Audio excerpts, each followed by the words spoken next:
우리 주 예수 그리스도 안에 있는 회중 여러분, 하나님께서 사람을 창조하셨을 때 하나님의 형상으로 사람을 만드셨습니다. 하나님께서는 창조의 클라이막스로, 절정으로 사람을 창조하셨습니다. 그 말은 사람은 동물을 다스리는 특별한 위치를 부여받았다는 것이죠. 그래서 창조의 절정으로 인간을 만드신 것이죠. 특별한 위치를 인간이 가지고 있기 때문에 하나님께서는 영광과 존귀로 사람에게 관을 씌우셨습니다. 하나님께서 사람을 만드셨을 때 하나님보다 조금 못하게 만드셨습니다. 그 말은 하나님께서는 사람에게 생각하는 능력, 판단할 능력, 그리고 자유의지를 가지고 살아갈 수 있도록 우리에게 그렇게 허락하셨습니다. 지금 말씀드린 생각, 판단할 능력, 자유의지, 그것은 인간만 가지고 있는 것입니다. 왜 인간만 그렇게 만드셨을까요? 하나님의 계명을 책임 있게 지키도록 하기 위해서예요. 여러분 집에서 키우는 강아지나 개가 여러분 책임을 질 수 있습니까? 네? 여러분 동물 중에 사자나 호랑이가 재판관, 판사 앞에 서서 자기를 변호할 수 있어요? 없어요. 사람만 그럴 수 있습니다. 우리는 이런 데서도 하나님이 어떤 분인가를 알 수 있죠.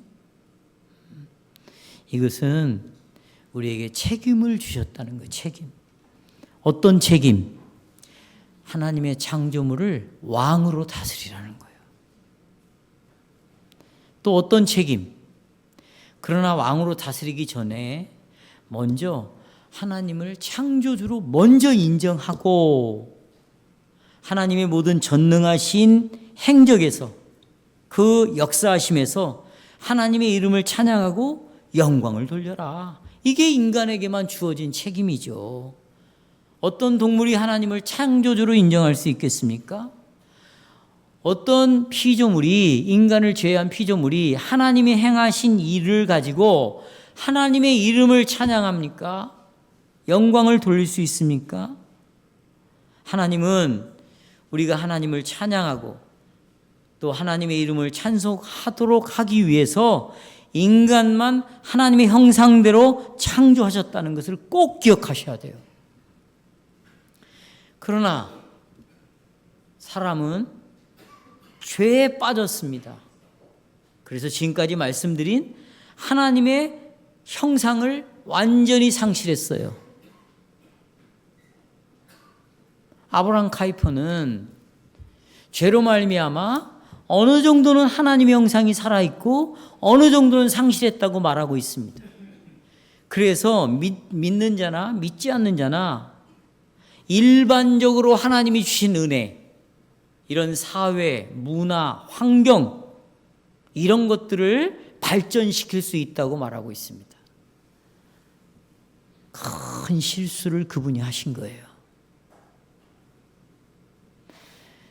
여러분, 일반 은총이라는 말은 성경의 단어 자체도 없고, 그렇죠? 하나님이 창조한 피조물은 인간을 중심으로 해서 완전히 타락을 했습니다. 그래서 인간들이 무슨 이 문화를 발전시켜가고 변화시켜가고, 그게 바로 네덜란드가 그랬다는 거죠. 그들의 교육 제도를 아브라함 카이퍼가 수상이 돼가지고 변화를 시켰고, 그 사람들에게 혜택을 주는 사회복지도 정말 하나님 나라와 버금가는 그런 사회복지를 만들고 어쩌고 저쩌고 막 설명을 해놨어요. 여러분, 그것이 하나님 나라의 문화입니까?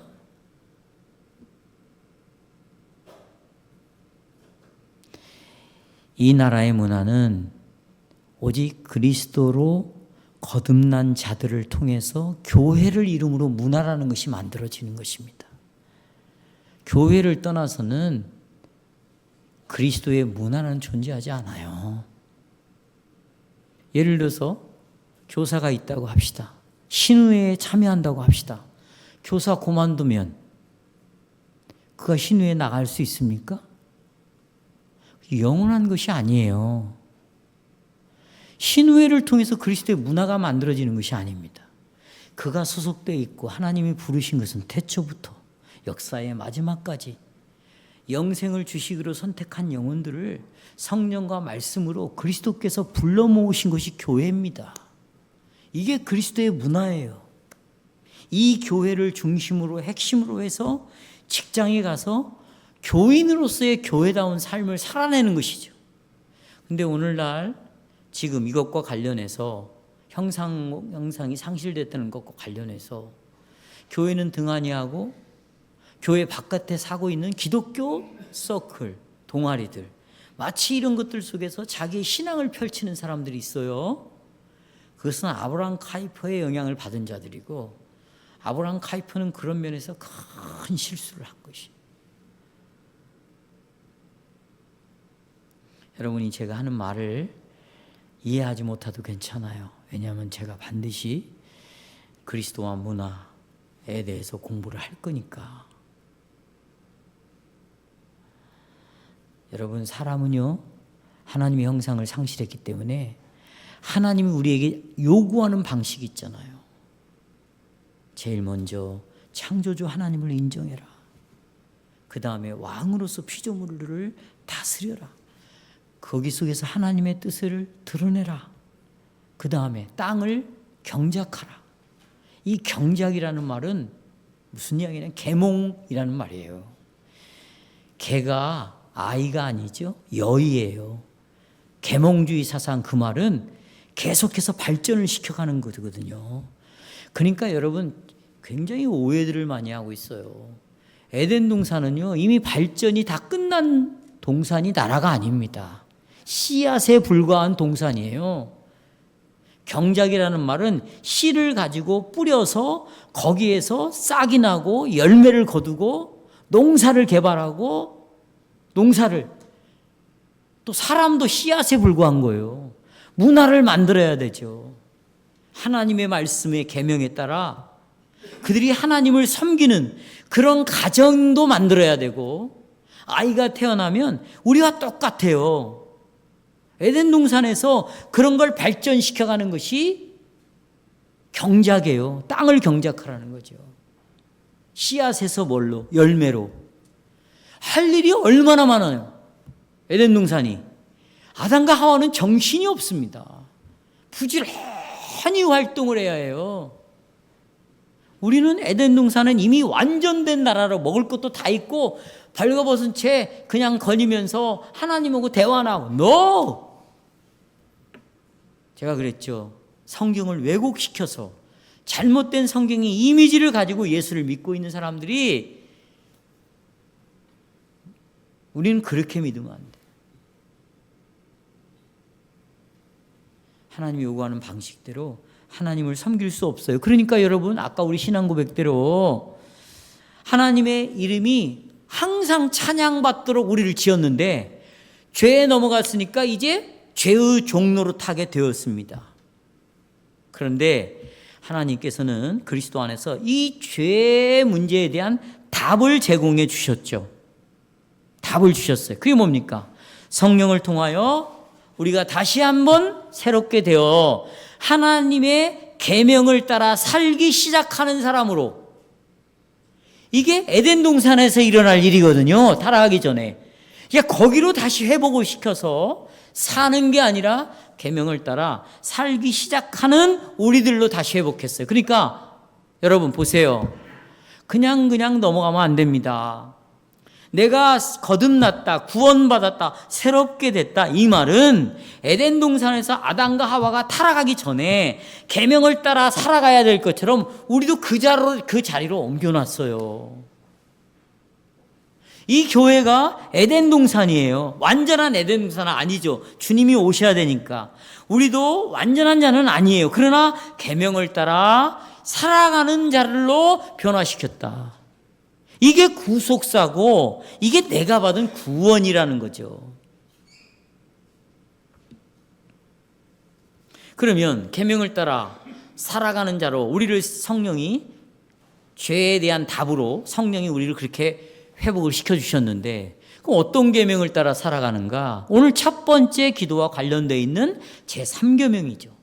제3계명은 하나님의 이름을 잘못 사용하지 말라라고 말하고 있습니다. 성령께서는 성령이 하시는 일이에요.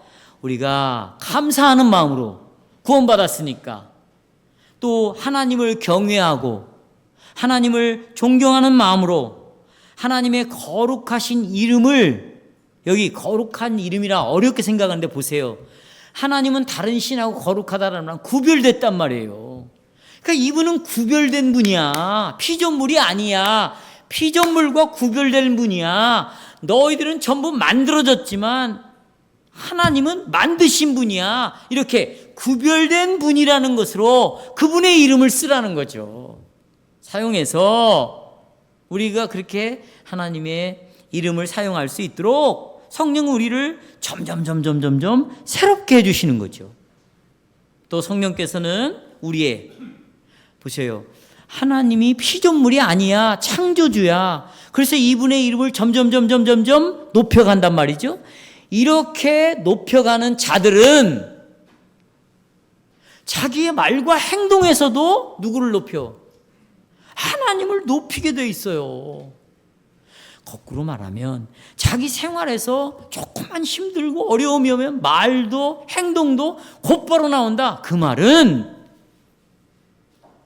평상시에 하나님은 거룩한 이름을 가지고 있다. 창조주이시다. 피조물과 구별된다. 이 사실을 믿음으로 고백을 이렇게 고백을 하면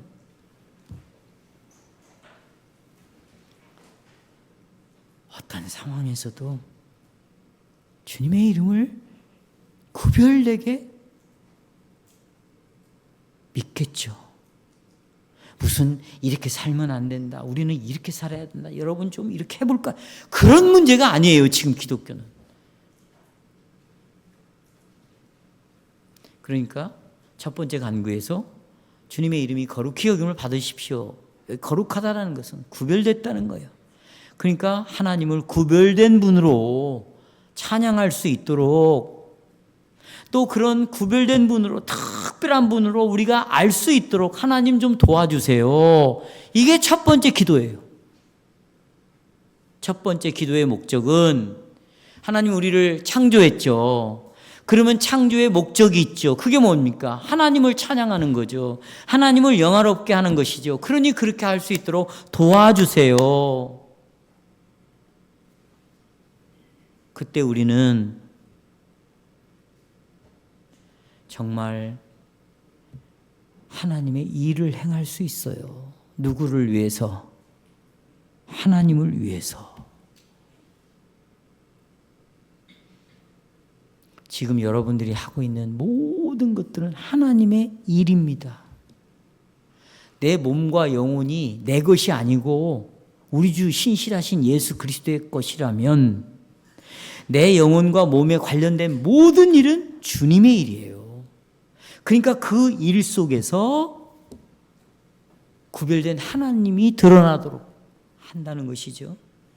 저는 설교 주제를 이렇게 정했습니다. 첫 번째 간구에서 보세요. 다 같이. 자, 고개를 들고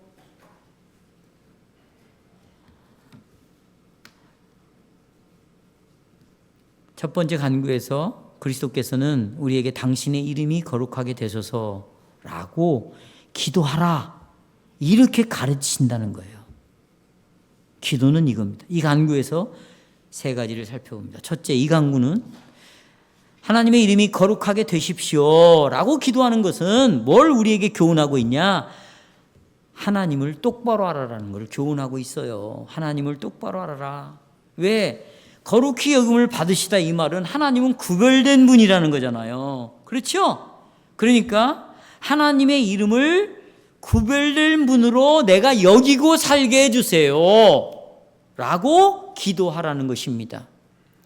그러면 여러분, 우리가 하나님을 정말 구별된 분으로 알고 창조주로 알고 그분에게 영광과 찬송을 드리기 위해서는 하나님이 누구인가를 알아야 되겠죠. 이 간구에서 우리는 주님을 올바르게 알도록 하나님께 기도해라. 아니 목사님 무슨 말이에요? 나는 하나님을 아는 사람인데 하늘에 계신 우리 아버지인 것도 알고 하나님이 창조주인 것도 알아요. 또 우리가 기도를 시작할 때 우리 아버지, 나는 하나님이 아버지인 것도 알아요. 알아요. 예, 잘하셨어요. 칭찬해 드릴게요. 근데 여기에 큰 함정이 있어요. 어떤 함정일까요? 이걸 아는데 잘못된 내용으로 알고 있다는 거죠. 무슨 내용? 창조주인 걸 아는데 도대체 창조주에 대한 잘못된 내용을 갖고 있는 거지. 하나님이 아버지인 걸 아는데 잘못된 이미지로 갖고 있다는 거예요. 왜냐하면 우리가 하나님의 말씀에서 우리는 하나님을 자꾸 왜곡시켜서 왔어요. 우리 식대로 이해해 왔어요. 그래서 고린도전 13장에서 사도 바울이 우리는 하나님을 보는데 거울로 희미하게 보듯이 하나님을 본다는 거예요. 주님이 오셔야 하나님을 똑똑히 보는 거죠. 그렇죠? 그렇다면 우리가 하나님을 아는 지식은 완전할 수가 없어요. 늘 잘못되게 알아갈 수 있어요. 여기 그러지 않는 사람은 아무도 없어요. 그래서 교회에서 반드시 신앙 고백을 설교하라는 거예요. 왜? 갔다가도 여러분 배를 선으로 묶어 놓잖아요. 바람이 불면 배가 갔다가 묶여져 있으니까 제자리로 온다고. 어느 신학자든 어느 목사든 아무리 탁월한 성도라 할지라도 우리가 하나님에 대한 지식은 늘 잘못된 걸로 갈 수 있습니다. 분명히 갑니다. 예, 완전하지 않아요. 제가 오늘 오전에도 예를 드렸잖아요. 전화를 받았어요. 이명을 해오시겠다는 겁니다. 처음 보는 분이, 처음 보지도 못했어요. 그냥 목소리만 들었을 때 저는 통화를 하면서 머릿속으로 그려보는 거예요. 이 목사님에 대한 이미지를 그려보는 거예요. 그런데 내가 만약에 이분을 딱 만났는데 깜짝 놀랄 수도 있어요. 왜? 내가 생각했던 것과는 너무 다른 분이라는 걸 알았을 때 목소리만 듣고 이미지를 그려보는 겁니다. 제가 말씀드린 이 예로부터 우리가 기도할 대상인 하나님을 바르게 알아야 되지. 그렇죠? 나 나름대로 이미지를 하나님은 이런 분이다. 창조주인데 하나님은 이런 분이야. 만약에 이렇게 생각을 한다면 이 하나님을 바르게 안다는 것이 얼마나 중요한 문제일까요? 그럼 바르게 알려면 어떻게 해? 배워야죠. 그래서 예수님이 기도로 가르쳤잖아요. 제자들은 배웠어요. 배우는 자리에 반드시 나와 있어야 되는 것입니다. 이건 선택의 문제가 아니에요. 오고 싶으면 오고 말고 싶으면 마는 문제가 아니에요. 내 영혼이 달려있는 문제입니다. 내 생명이 달려있는 문제예요. 그러니까 여러분 잘 나오십니까? 잘하셨어요. 잘 나오셔야죠. 그러나 잘 나오는 것을 자랑하면 안 돼요. 너무나 당연한 것이지 않습니까? 저 없는 기간에도 여러분 바로 나는 하나님을 바르게 알아야 된다. 그래야 하나님을 왜곡시키지 않는다. 그래야 내 인생이 복을 받는다. 그런 믿음의 고백을 가지고 정한 시간에 정한 곳에 와서 열심히 배우시기를 주님의 이름으로 부탁할게요. 네. 그러면 하나님을 아는 두 가지 방식이 있습니다. 첫째로 우리는 먼저 하나님의 위엄을 아는 방식이 있어요. 야, 정말 하나님께 영광을 돌려야 되겠다. 영광을 나타내는 방식이 뭐냐? 하나님 이 세상을 창조하시고 그걸 지금도 보존하시고 지금도 계속해서 섭리로 다스리는 것을 통하여 하나님 자신을 알려줍니다. 창조, 그 안에는 창조와 보존 또 섭리로 다스리는 통치 있죠? 이걸 통해서 하나님을 알아줍니다. 근데 이거 갖고는 부족해요. 둘째로 하나님은 거룩한 말씀을 통하여 더 분명하게, 흐리지 않게 더 분명하고, 그 다음에 이 피조물들은요 하나님을 아는데 충분하지가 않아요. 부족해요. 이걸 통해서는 내가 죄인인 것도 알기가 어려워요. 오늘 오전에 설교한 것처럼 정말 충분히 하나님에 대하여 알려준 게 뭐냐? 성경이에요. 그러니까 내가, 여러분과 제가 이 성경을 가까이 하고 읽고 성경을 듣고 이걸 계속 묵상하는 자는 그만큼 하나님에 대하여 충분히 분명하게 올바르게 알아가는 자가 되는 것이에요. 집에서 이번 장로님들의 신방, 물론 성도의 교제지만 철저하게 성경을 읽는 것이 왜 중요한가를 확인했으면 좋겠어요. 신방을 통해서. 그 두 가지를 통해서 우리는 하나님이 누구이신가를 우리에게 하나님이 가르쳐주고, 또 뿐만 아니라 하나님이 어떤 일을 행하셨는가, 하나님이 어떤 분인가, 그분은 어떤 일을 행하셨는가, 이것을 우리에게 가르쳐줘요. 그것을 설명해 놓은 게 오늘 이사야 40장입니다. 여러분 아까 보셔서 아시겠지만 하나님께서는 이사야를 통해서 먼저 야, 너희들이 내가 살아있는 그리고 구별된 하나님으로 아냐? 이거부터 물으셨어요. 너희가 나를 지금 알고 있냐? 이렇게 물었어요. 왜냐하면 보세요. 왜냐하면 하나님을 섬기다가 이제는 등을 돌리고 멀리 도망가 버렸어요. 하나님을 섬기는 자가 없어요. 그리고 누구를 섬기냐? 가나안 땅에 있는 이방 신들을 다 섬기고 있어요. 우리가 오늘날 하나님을 섬긴다고 말은 해요. 그런데 눈에 보이는 수많은 것들을 더 열심히, 더 시간을 투자하고 내 몸을 더 그곳에 두고 내 감정을 거기다가 더 쏟고 내 생각을 거기다가 하루 종일 쏟아붓고 그리고 내 의지는 그것을 위하여 움직이고 있잖아요. 이미 그 사람은 하나님을 섬기면서 돌아선 거거든요. 그러니까 네가 지금 나를 제대로 알고 있냐? 이걸 묻고 있는 거거든요. 그래서 하나님이 이스라엘 백성을 어떻게 하냐? 내가 너희들을 멸망시키겠다는 거예요. 포로로 다 끌려가게 하겠다는 겁니다. 이게 지금 우리가 오늘 읽은 내용이에요. 그런데 40장에 보면 이사야는 그런 절망 속에서 하나님의 말씀을 받아서 이스라엘 백성들을 위로해 주셔요. 하나님이 언약에 대한 심판과 저주를 내리실지라도 이겁니다. 오늘도 다윗이 간음죄 졌어요. 살인죄 졌어요. 해결책은 다른 짐승을 바쳐서 죄 용서받을 수 있는 길이 없다니까요. 돌에 맞아 죽는 것밖에 없어요. 절망이죠. 이스라엘이 지금 그런 상태에 있었어요. 근데 위로해 주는 거예요. 어떻게 위로해 주느냐? 하나님이 내가 너희를 버리지 않는다는 거예요. 아까 후반부에 나왔잖아요. 그렇죠? 너희를 버리지 않는다. 이것을 이사야가 전했습니다. 다윗도 나중에 복음으로 돌아오고 상한 마음, 완전히 깨어진 마음, 자기 안에는 죄밖에 발견할 것이 없어. 누가 나보고 뭘 말하라고 그러면 자랑할 게 없어요. 나는 죄인이에요. 내가 할 수 있는 것은 악한 것밖에 한 일이 없습니다. 나는 자랑할 게 이런 것밖에 없습니다. 이게 우리의 신앙 고백인 거죠. 이스라엘 백성도 그런 상황이었거든요. 그런데 하나님이 그들을 원수의 손에서 다시 건져내겠다, 이 메시지로 이스라엘 백성들을 유로합니다. 그런데 여러분 보세요.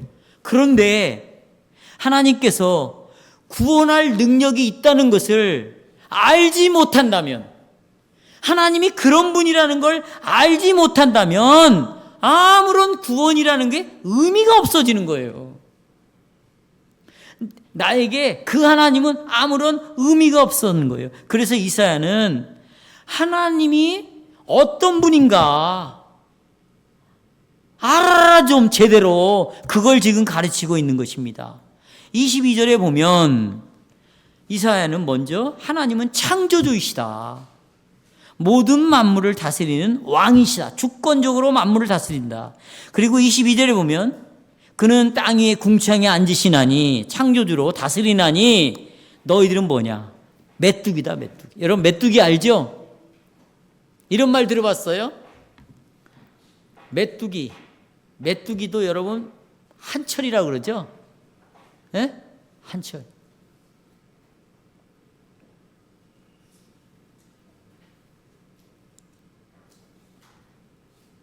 갑자기 생각나는 재미나는 우화가 있어요.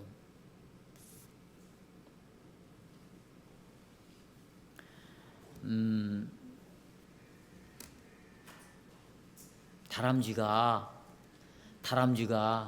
겨울이 다가오니까 메뚜기를 찾아갔어요. 야, 메뚜기야. 성현아 대답해봐. 메뚜기한테 다람쥐가 찾아가서, 야 메뚜기야, 너 나 이제 겨울이 오면 겨울잠 자야 되거든. 겨울잠. 그러니까 내년에 만나자 그랬어요. 그러니까 메뚜기가 뭐라고 그러냐면, 내년이 뭔데? 내년은 이렇게 한 해가 지나가고 새로운 해가 오면 이제 내년이야. 봄이 돌아오면 그때 보자 그랬대. 에이, 그런 게 어딨어. 내년이라는 거 없는 거야. 이 바보야. 나 너하고 안 놀아. 그리고 헤어졌대요. 메뚜기는요, 한철이에요. 자기가 경험을 못했기 때문에 없다고 말한 거예요. 다람쥐는 경험을 했으니까 내년을 이야기하는 거죠. 여러분, 성경에서 말하는 이 하나님을 여러분이 이해하지 못하면 하나님은 그런 분이 아닌 것입니까? 없는 것입니까? 그런 하나님을 믿어서는 안 될 뿐입니까? 너희는 메뚜기야, 한철이야. 나는 모든 걸 다스리고 주권적으로 지금도 왕노릇하고 있다. 이것을 이스라엘 백성들에게 말해준 것이죠. 그러면서 25절에 보십시오. 25절에 거룩하신 이가 이르시되, 그런즉 너희가 나를 누구와 비교하겠느냐? 나를 이 피조물들, 우상들과 동등하게 하겠느냐? 비교 대상이 아니고 같이 옆에 둘 수도 없다. 왜? 하나님께서는 거룩하신 하나님이다. 구별된 하나님이다.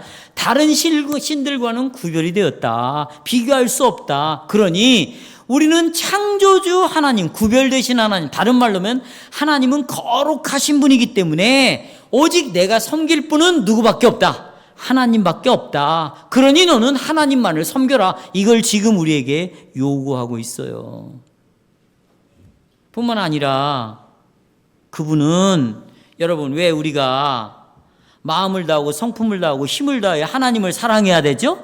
우리가 매주일마다 지금 낭독하고 있어요. 왜 그래요? 여러분, 이유 좀 말해봅시다. 오늘 인생이 연수가 70이어 강건하면 80이다 할 때 인생의 의미가 바로 죄의 인생이라고 말하니까 태어나서 처음 알았대. 어떤 성도가 자기는 인생은 이런 것이라고 말한 것이 다 틀렸다 이거야. 잘못 알고 말했다고 오늘 나한테 그런 고백을 해요.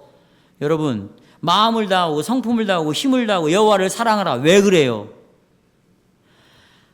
하나님의 백성이 자기를 구원할 유일한 근거로 하나님밖에 없으니까.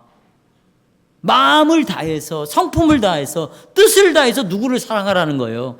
이것은 구원과 관련이 되어 있는 거예요. 구원과. 원수로부터 우리를 구원하실 유일한 분은 하나님밖에 없어요. 우리를 돌보고 보존하실 분을, 끝까지 내 구원을 책임지실 분은 누구밖에 없어요? 하나님밖에 없어요. 그러니까 29절 31절에 보면 피곤한 자에게는 능력을 주시며 무능한 자에게는 힘을 주신다. 피곤함이 왜 왔어요? 왜 우리가 인간이 무능하게 되었어요? 죄로 인하여 이런 결과가 왔어요. 그런데 이 죄에 대한 답을 하나님이 갖고 있고, 그분만이 우리를 구원하실 때 곧 오직 여호와를 앙망하는 자는 뭘 얻어요? 여러분이 그래서 지금 새 힘을 얻고, 오늘도 아멘. 무슨 힘을 얻어요? 새 힘을 얻는 거예요. 저도요, 오늘 새벽까지 다 죽을 것처럼 있었어요. 몸이 너무 힘드니까 잠을 자지를 못해요. 지금 계속 3시에 일어나서부터 잠을 못 자거든요. 그럼 몸이 어떻게 되겠어요?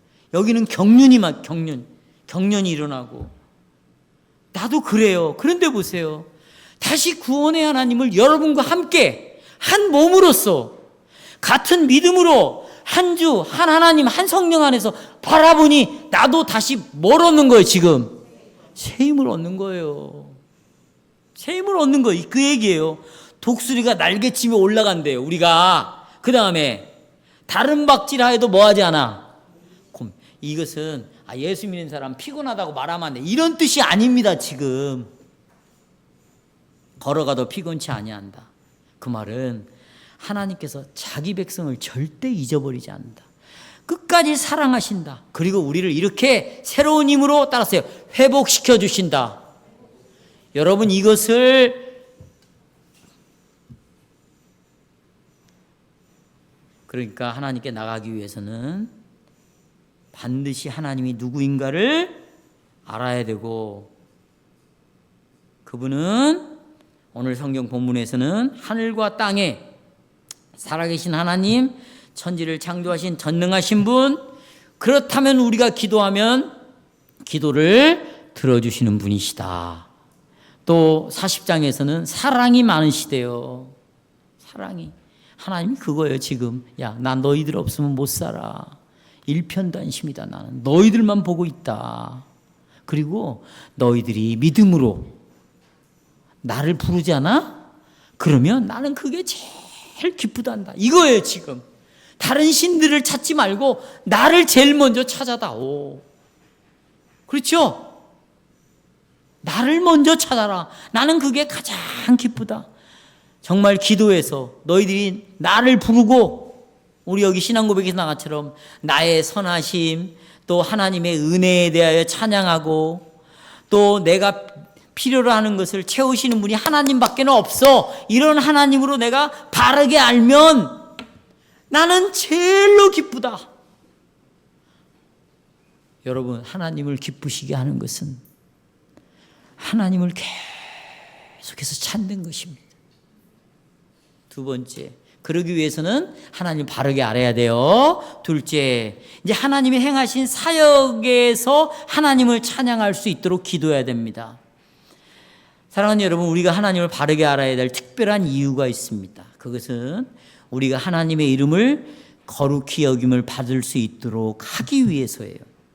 우리가 하나님께서 행하신 모든 사역에서 야, 하나님만이 할 수 있는 분이야. 그리고 그분을 찬양하기 위해서 하나님을 바르게 알아야 돼요.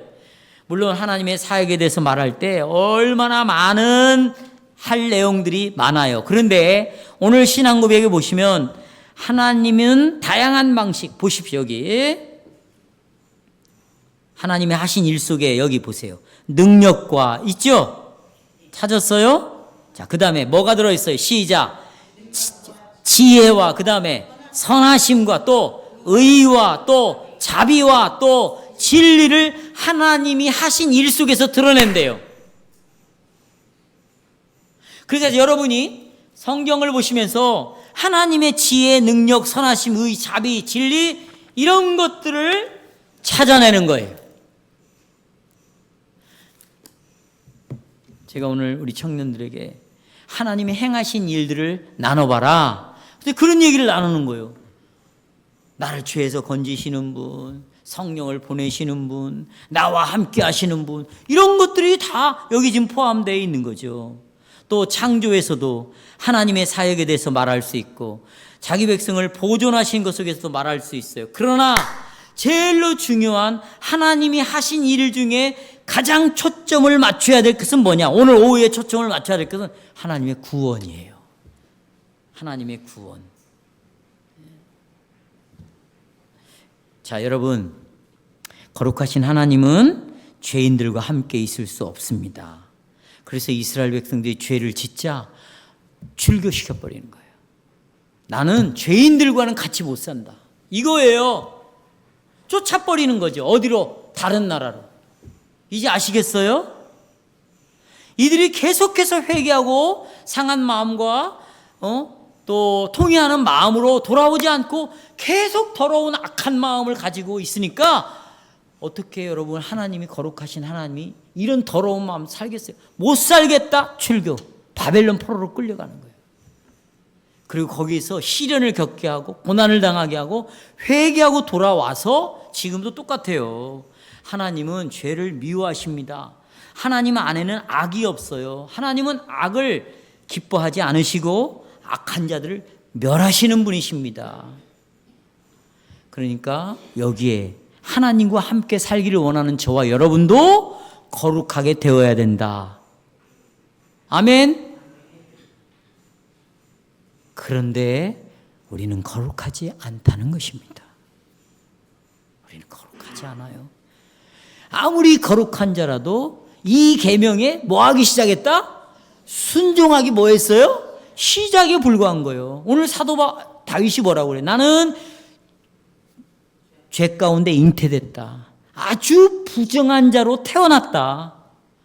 하나님 앞에서 의로운 사람은 아무도 없다. 우리의 부정함은 얼마나 부정하냐면 하나님께 나가는 것을 계속 내 부정함이 가로막아요. 조금 뭐 기도해 보려고 그러고 하나님께 나와서 뭐 공부해 보려고 그러고 뭐 하려고 그러면 내 이 악함이 못 나가게 막아버리는 거예요. 참 아담과 하와가 범죄하고 첫 번째로 마귀에게서 배운 건 핑계예요. 이 여자 때문에. 교인들도 여러분도 저도 이것을 다 갖고 있어요. 나는 뭐 때문에 교회 못 나오고 나는 이것 때문에 이번 주에 못 나오고 저것 때문에. 이게 여러분 하나님께 나오는 것을 방해하는 부정함 때문이에요. 근데 여러분 여기 실망할 거 없어요. 원래 당신은 그런 사람이라고. 그러니까 나는 그런 놈이라고 말을 해야 될 거 아니야 하나님 앞에. 아멘. 뭘 여기서 거룩한 척, 변화된 척, 잘난 척. 그러면 여러분 성찬석에 나올 필요가 없는 사람들이에요. 예수를 믿지 말아야 돼요. 믿을 필요가 없죠. 성찬상은 두 손 두 발 들고 완전히 파산 신고를 하나님 앞에서 선언한 사람만 이 자리에 나와서 살려달라고 하는 거지. 그렇죠?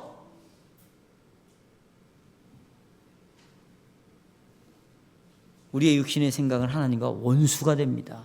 여러분, 이 죄는 작은 문제가 아니에요. 왜냐하면 거룩하신 하나님께서는 우리의 죄들을 우리는 눈 감아줄 것이다 이렇게 생각하지만 이 죄는 절대 가볍게 넘길 수가 없습니다.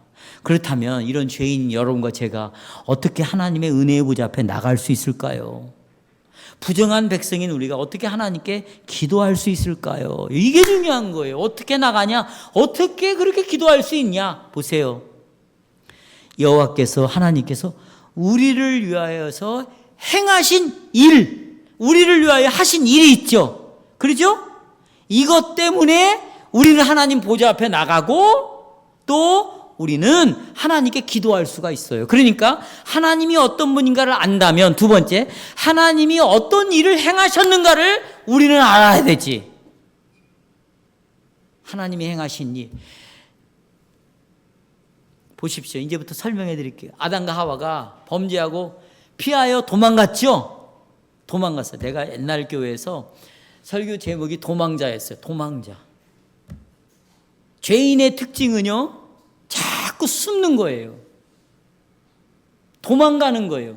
여기 혹시 도망가는 사람 있어요? 자주? 내가 그랬잖아요. 실망하지 말라고. 왜? 그게 우리의 모습이라는 거죠. 도망간다니까? 누구를 피하여? 근데 걱정할 거 없어요. 거기에 누가 찾아오셨어요? 하나님이 찾아오셨습니다. 네가 어디 있느냐? 그리고 이미 죄를 지어서 사단과 언약을 이미 딱 맺었네. 누구 편에 서버렸어? 마귀 편에 인간이 딱 섰어요. 근데 이 마귀와의 맺은 언약을 딱 하나님이 깨트려 버리는 거예요. 뭘로? 창세기 3장 15절의 말씀. 너와 여자와 원수가 되게 하고 너의 후손과 여자의 후손이 뭐가 되게 하리라? 원수가 되게 하리라. 그리고는 이 약속을 가지고 하나님과 우리 사이의 관계를 딱 회복시켜 버리는 거예요.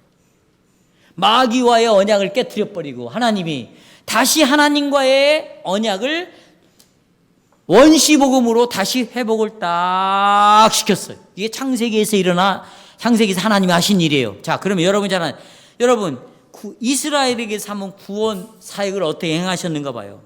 이스라엘 애굽에 종살이 하실 때 어떻게 강한 오른손으로 어떻게 끌어냈죠.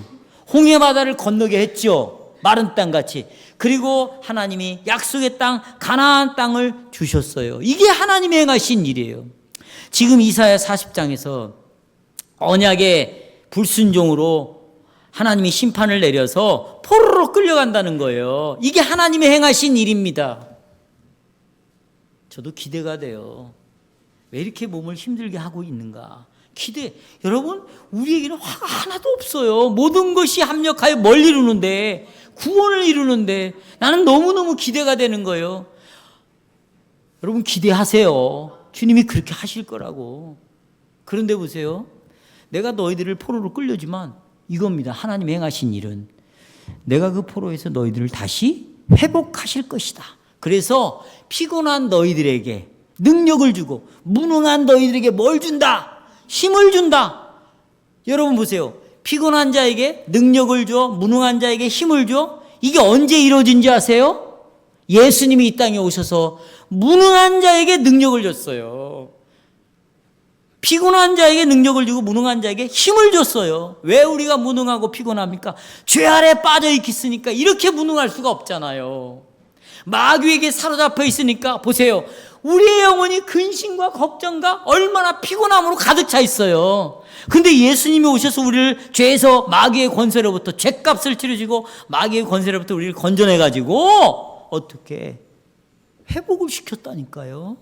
이게 예수님이 하신 일이에요. 하나님이. 그걸 마리아가 이렇게 노래했어요. 일단 우리가 조금 이따 불러내. 들어보세요. 눈을 떠 여기 보세요. 나의 영혼이, 마리아의 노래입니다. 높이 계신 주께서 당신의 호의로, 자비로, 은혜로 나에게 복을 주심을 찬송하나이다. 내가 목소리로 주님을 찬양하나이다. 나의 영혼이 나의 하나님, 나의 구주를 기뻐하나이다. 당신의 이름이 얼마나 거룩한지요. 아까 그랬죠. 주의 이름이 거룩히 여김을 뭐하며 나의 영혼이 여기 하나님의 이름이 얼마나 거룩한지요. 전능자께서 오셔서 나에게 당신의 위대한 은혜를, 호의를, 자비를 보여주셨나이다. 당신께서 자비로 당신을 경외하는 모든 자들에게 가까이 계시나이다. 당신의 사랑이 영원하나이다. 누가복음 1장 46에서 55절이에요. 그렇습니다. 하나님께서는요, 하나님의 행하신 일들을 여러분에게 알게 하시고 그 행하신 일들 때문에 여러분 모두가 마리아처럼 다 누구를 찬양하기를 바라요? 하나님을 찬양하기를 바라요. 아, 하나님은 끝까지 나를 돌보시는구나. 찬양. 하나님은 나를 창조하셨구나. 찬양. 죄와 비참함에서 나를 건져냈는데 일시적으로 건져난 것이 아니다. 영원히 나를 건져내셨다. 찬양.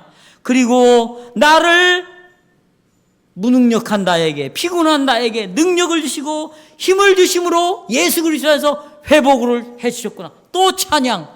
하나님의 행하신 일을 여러분 지쳐있을 때마다, 힘들 때마다 하나님이 나를 위하여 행하신 일이 뭔가, 이번에 장모님들도 신방을 통해서 그걸 알려줄 거예요.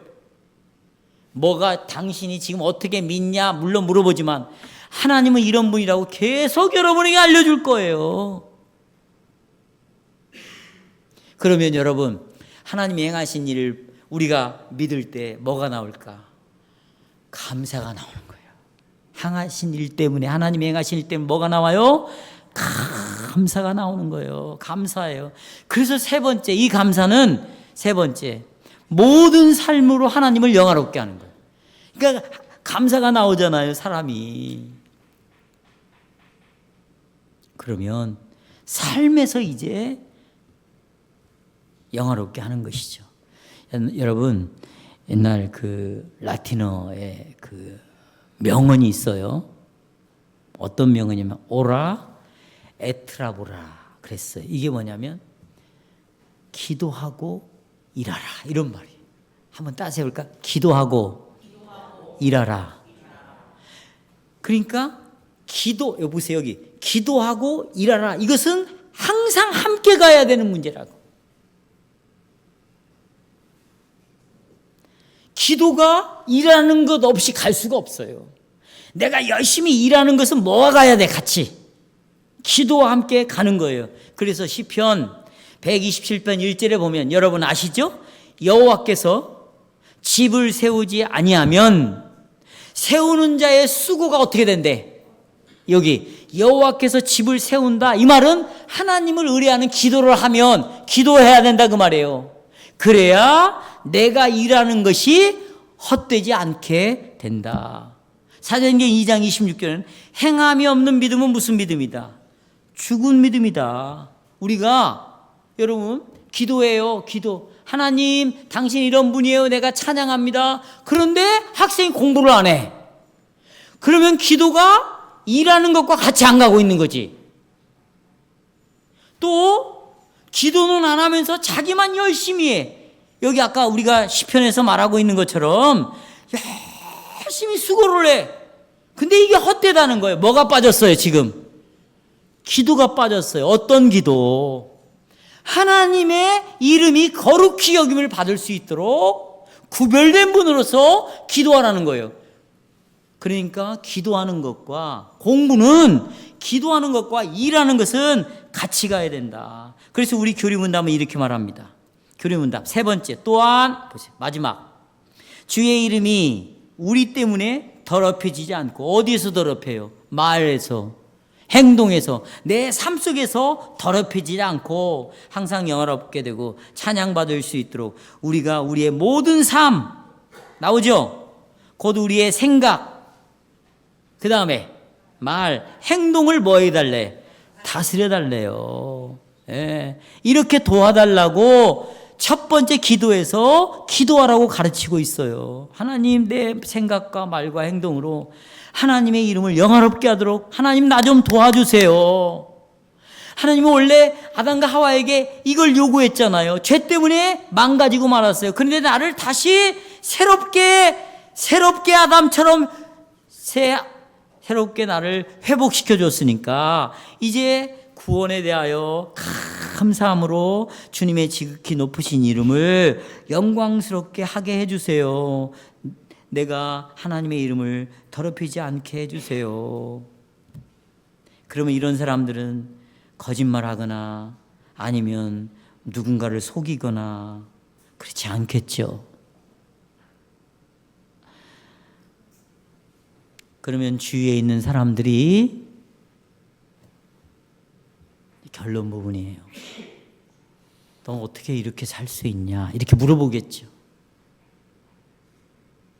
주위에 있는 사람이 하나님에 대해서 묻겠죠. 여러분, 선교는 물론 선교사를 보내야 되고 선교 후원금을 보내야 되고 그것도 중요한 일입니다. 그런데 진정한 선교는 내 삶의 모든 영역 속에서 하나님의 이름이 거룩히 되도록 하는 것이 선교예요. 그러면 내 주위에 있는 사람 중에 가장 가까운 사람이 누굴까요? 내 가족이죠. 그래서 땅 끝까지 이르러라는 말은 내 바로 옆에가 땅 끝이 되는 거예요.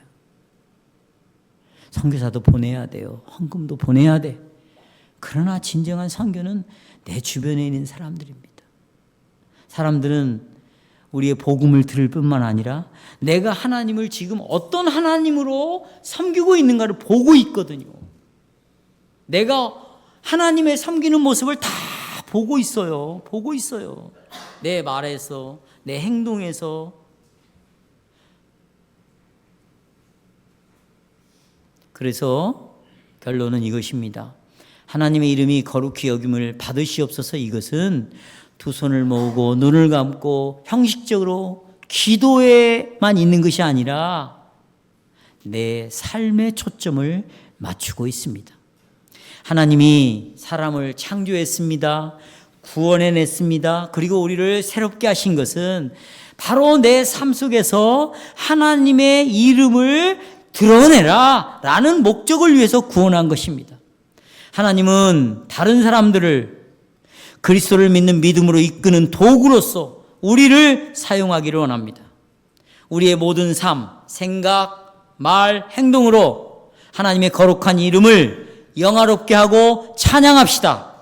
그때 참으로 하나님은 영광을 받으실 것입니다. 아멘.